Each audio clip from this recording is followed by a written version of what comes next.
Bonjour à tous, une autoroute à base de matériaux recyclés, d'inédits tests au NCAP sur les voitures semi-autonomes et un record de vitesse en marche arrière pour une Audi RS3 électrique, c'est le sommaire du jour. Avant cela, malus, le retour.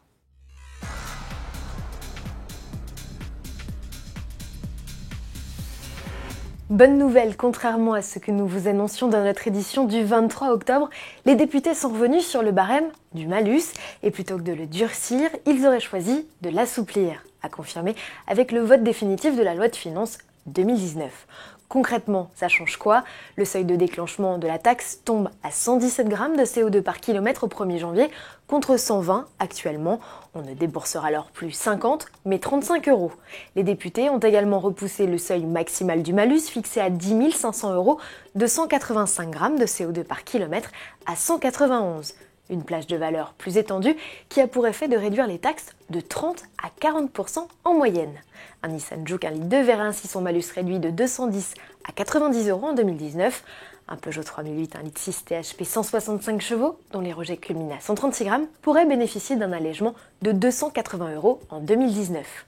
Pourquoi ces changements ? Pour tenir compte des nouvelles méthodes d'homologation, explique le texte, qui précise aussi que les nouvelles mesures, selon le cycle WLTP, ne seront pas prises en compte avant fin 2019 en raison d'une incompatibilité technique avec le système d'immatriculation des véhicules. Paradoxal donc, mais tant mieux pour nous. On recycle bien ces déchets, alors pourquoi pas l'enrober de nos routes? L'idée n'est pas nouvelle, mais aujourd'hui Eurovia va plus loin. L'entreprise de BTP, filiale de Vinci, est parvenue à réutiliser 98% de matières recyclées sur un tronçon d'1 km de l'A10 près de Bordeaux, une première mondiale. Jusqu'ici, le taux de recyclage n'excédait pas les 60%. Mieux encore, la société est parvenue à réduire de moitié ses émissions de CO2 en accolant à la zone de chantier une usine mobile capable de produire entre 250 et 400 tonnes de bitume par heure. Notez qu'il aura fallu 7 semaines aux équipes pour monter l'usine et la mettre en route. Au final, les enrobés recyclés ont les mêmes propriétés que les chaussées rénovées traditionnelles. Ce procédé expérimental doit permettre d'envisager la réutilisation de près de 7 millions de tonnes d'agrégats d'enrobés générés lors des travaux d'entretien des chaussées. Sécurité à présent avec ces nouveaux tests réalisés par l'Institut européen de crash test. L'Euro NCAP a voulu savoir si les assistants d'aide à la conduite, ceux qui permettent soi-disant de confier le volant à sa voiture, étaient à la hauteur des attentes.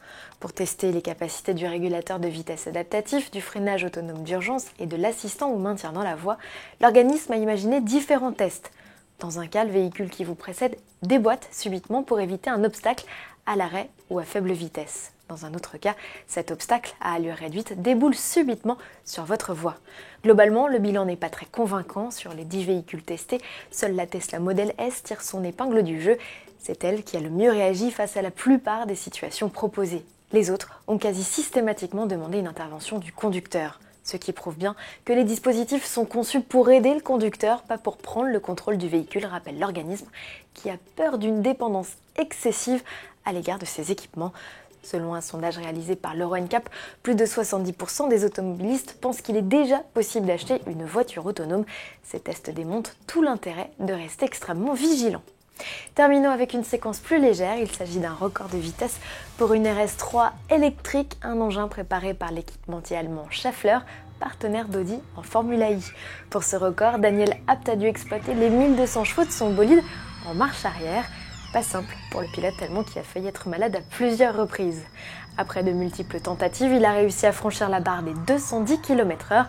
Mieux encore, le bolide doté de 4 moteurs électriques s'est payé le luxe de battre une GT2 RS lors d'une improbable drag race. À demain.